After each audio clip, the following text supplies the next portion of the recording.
the one formed in 1999. What we have now is 19 seats out of the contested 28. A resounding victory, an emphatic and landslide show by the citizens of Zimbabwe.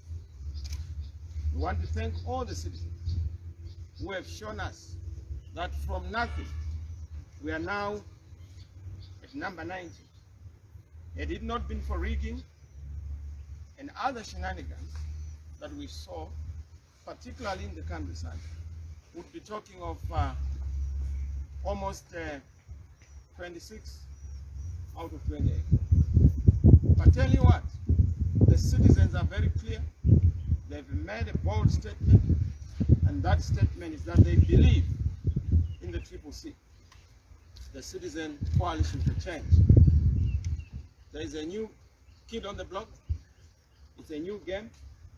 This is our first victory, our first election, and we've done so well. I've heard some people saying that, no, you returned your seats. We had no seats. We're on zero. We are starting afresh. ZANU-PF and Mr. Mnangagwa took the seats we had in 2018 and gave them to MDC Alliance. MDC Alliance did not win any seat. ZANU-PF, I'm not so sure if they won anything, but what we know is that we are now on number 19. And we are on this march to a 2/3 majority in Parliament come 2023. Citizens have done very well. And we thank a lot of people who worked from no resource, from nothing, but the citizens. Citizens, we want to thank you. You did it.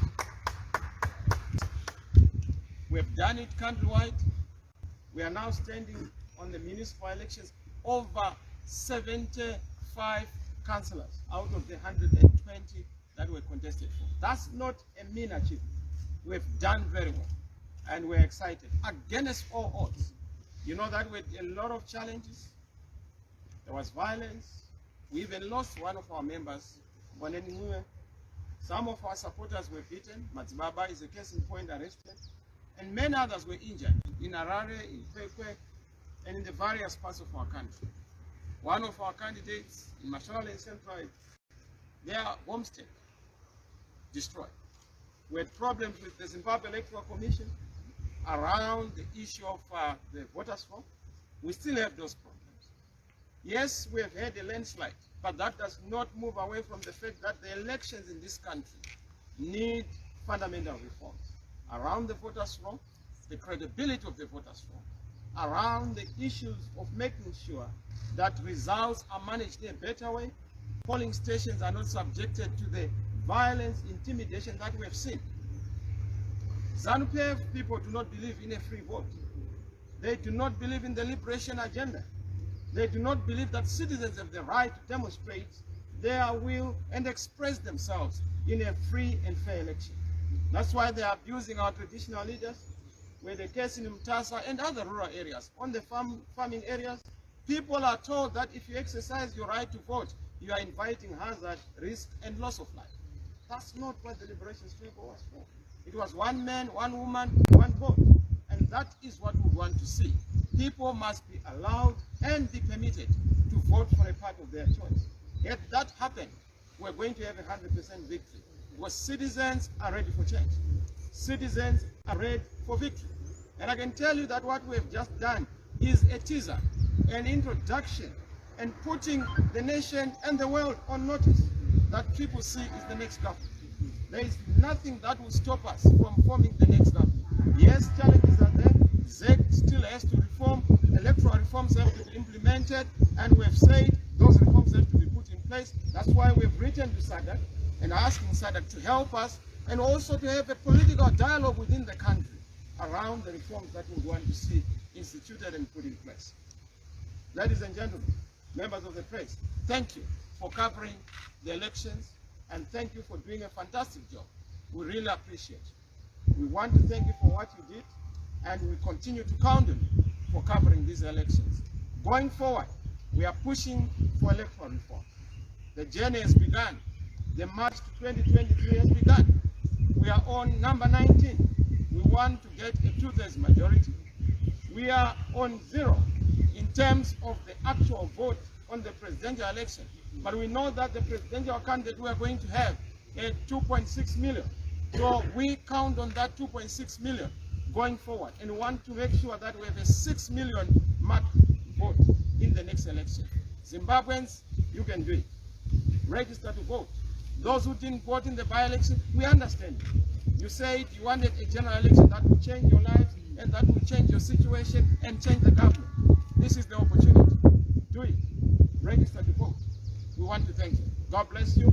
And we thank God for the journey, because on our own, we could not do it. But because God is in it, the citizens are in it, victory is certain. And we'll win Zimbabwe for change in 2023. Thank you. Thank you. So before the president goes, we're going to take a few questions. As usual, please identify yourself and the media house you come from, and then ask one question so that we can take as many as possible. Thank you. You can just indicate with a show of hands. Yes. Yes, Columbus Mavunga, VOA TV.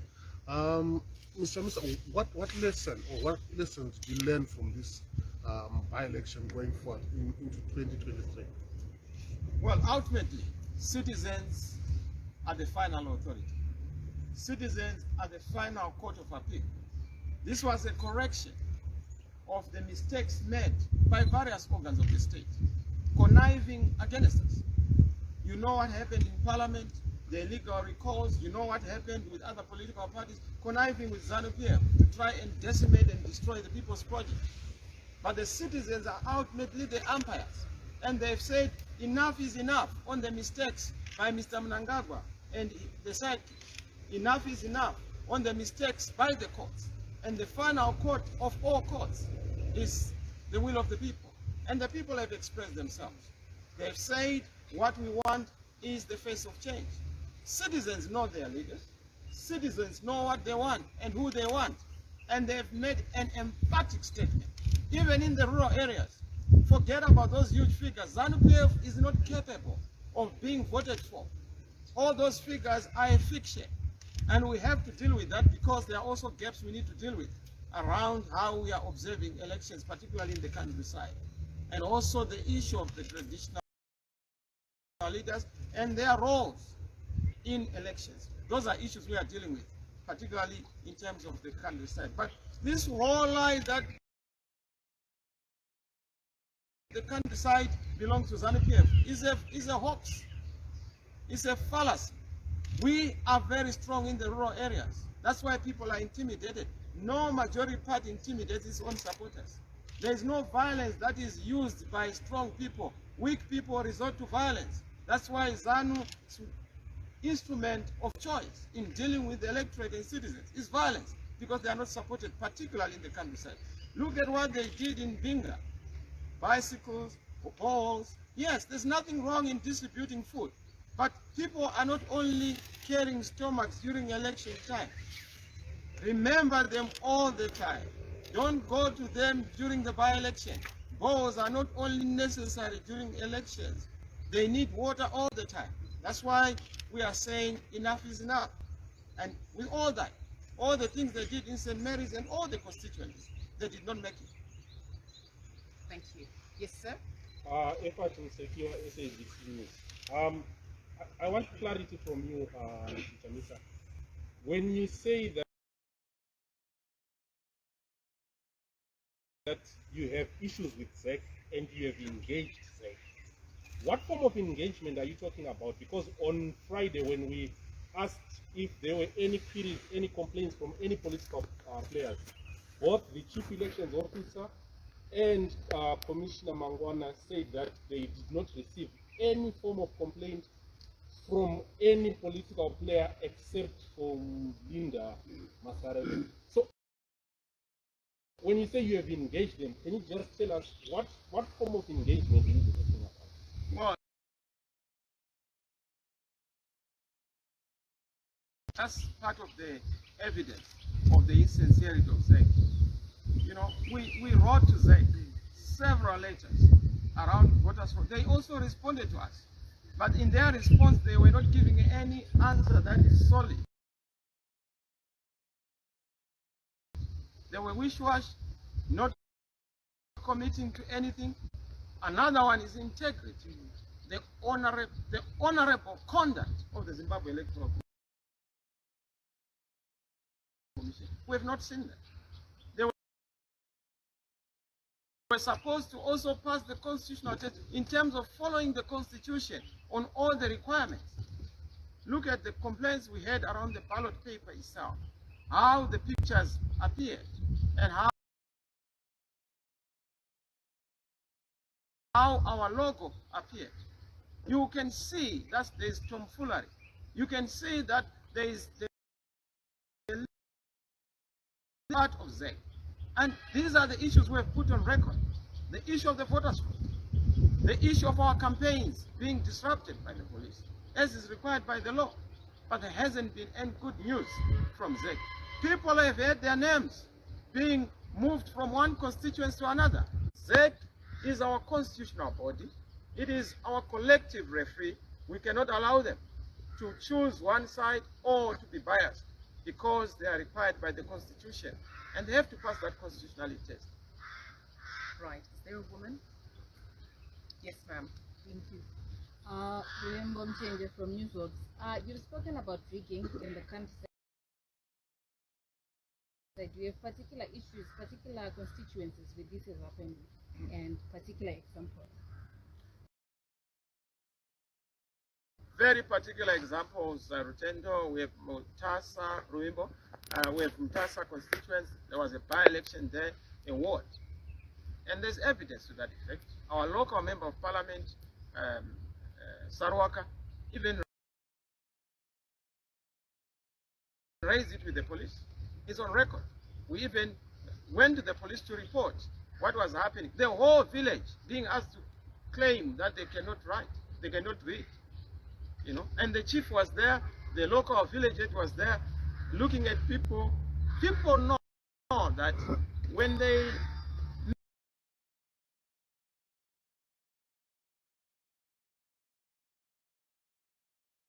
make their choice, they are going to then lose their peace. So we can't have an election. People lose their freedom, people lose their peace. That's not the essence of elections. Just one case in point. We have cases of Jasa South, you know, where a guy Sunga was a candidate. The farming areas, almost a big problem. Mwenezi is a case in point. Chivi. But we have an answer to that. And we are there are seats that have been regarded as safe for the opposition in urban areas. For instance, Epworth and other council seats that were lost by predominantly the opposition in this case. Are you worried about this urban vote that tilted towards ZANU-PF in this by-election? I can't speak on behalf of the other opposition political parties, but we are a new kid on the block. We have lost nothing. If anything, we have gained. From zero, we are now 19 members of parliament who are going to paint the parliament yellow. That's not a small achievement. Those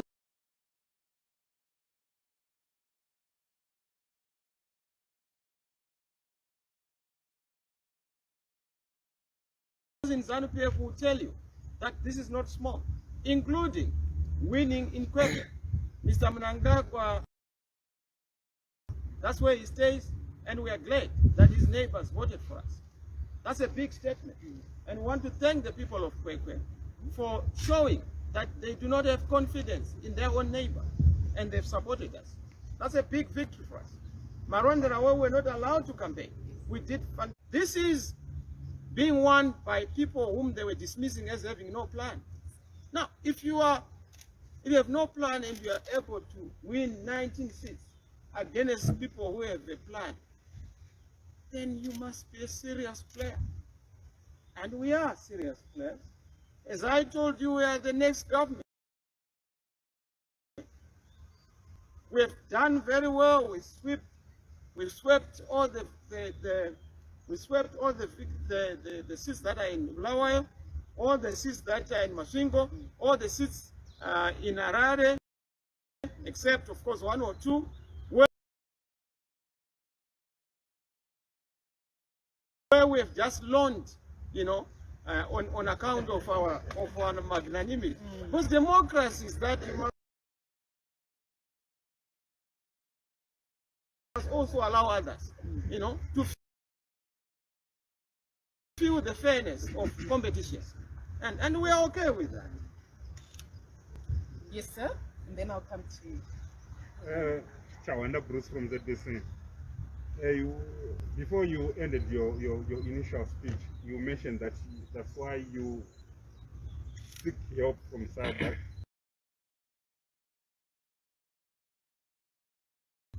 That's why you need political dialogue. Who do you want? And we are the only other party that is big enough to then have that conversation and have a serious course of action for the nation. It takes two to tango. We are saying dialogue is important. Dialogue around electoral conditions and the reforms that we would want to see, so that we do not have another disputed election. We still are not happy with this by-election. So it's magnanimity in victory. We do appreciate that we won, but winning in an unfair election does not make the election free and fair. We still need the election to be free and fair. So even in victory, there has to be dialogue. A pre-election, post-election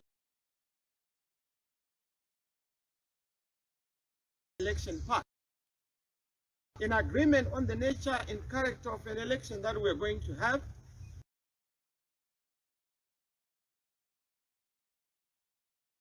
So that we agree on what happens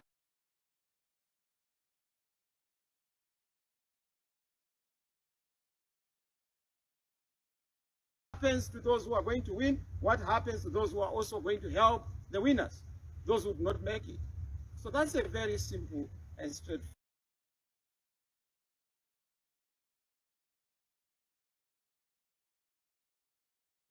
that we want. But suffice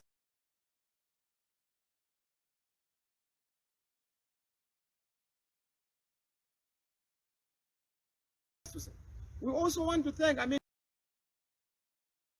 therefore we appreciate them.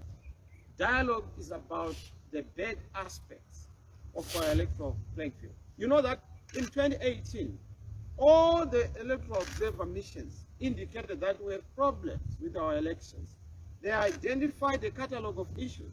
We need to tick the boxes. Some analysts have said that this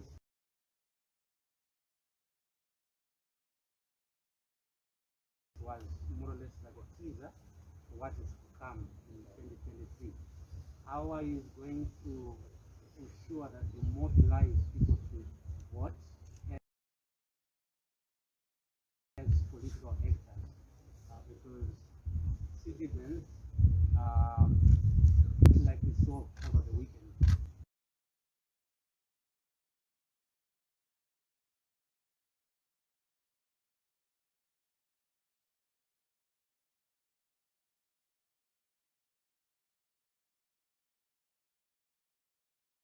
with numbers in terms of even if you go to a polling station, one may have 1,000 registered voters, but you have a turnout of 200. And then going forward, people see was working from January without leadership. The leadership, and we are very focused on that leadership. But of course, we have internal processes around democracy, making sure that the citizens have the right to choose their own leaders. Because we have said citizens first, citizens at the center. So they will determine at the appropriate time who they want to see in leadership. I'm a caretaker leader, together with the team I lead with. You see them around. What we have not just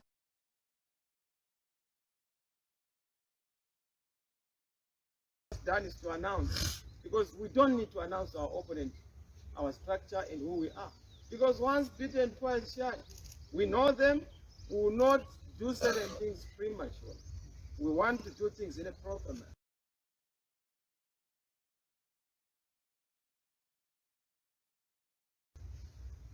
And we're going to do it at the appropriate time. So yes, you will see there's a solid leadership structure, and you will see it. Institutional structures are in place, and you will see it. I mean, you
right to choose, to then say to those people, step down or stand down. They have a mandate that they were given by the citizens, and it's expiring in 2023. If anybody chooses to recall them or do any funny thing, it's between those people who are acting in a very criminal way and the citizens. But what we can't do is to go and test people in terms of their loyalty. The citizen movement is for all citizens, including Mr. Mnangagwa. If you were to come and join the citizens, the only thing that will not provide a leadership seat for you, but he is a citizen. He's free and ready. He's welcome. That's why we have said everyone, including those in government, this is your movement. Liberation fighters and war veterans, this is your movement. It's a movement for all the citizens. So yes, they're in parliament. We are not going to go there and say, if you are going to the MDC, you are going. That's not our business. Our business is that we now have 19 members of parliament. Those we can account for. Those who are under the citizen banner, under another different party, is their right as citizens, and we're not going to tamper with that. So we'll not delve into those matters. Then of course, the issue of the United Nations. Yes, we feel that if we don't agree as citizens through a dialogue around the elections we are going to be having, there is need for us to go to those international bodies to help us do what is required. We must remember that there's a difference between observation and monitoring. So we are exploring those different options in the context of inviting the UN. You know, it's not a ZANU-PF affair, it's a national affair. ZANU-PF represents just a portion of the population. We represent the greater part. And therefore we need this conversation around the reforms that we need to see in the country if we are to have a legitimate government in 2024. Right. So all that remains, ladies and gentlemen, is for me to thank you very, very much on behalf of the CCC for making time to come today. We obviously thank the citizens who continue to have faith in us and believe in us and support our cause. Thank you very much, and we'll see you next time. Thank you, colleagues. God bless you, and thank you. Thank you for coming to us within a short space of time. I mean, we just gave this announcement, I think, yesterday, and thank you for your kindness. We really appreciate it. God bless you. Thank you. Welcome.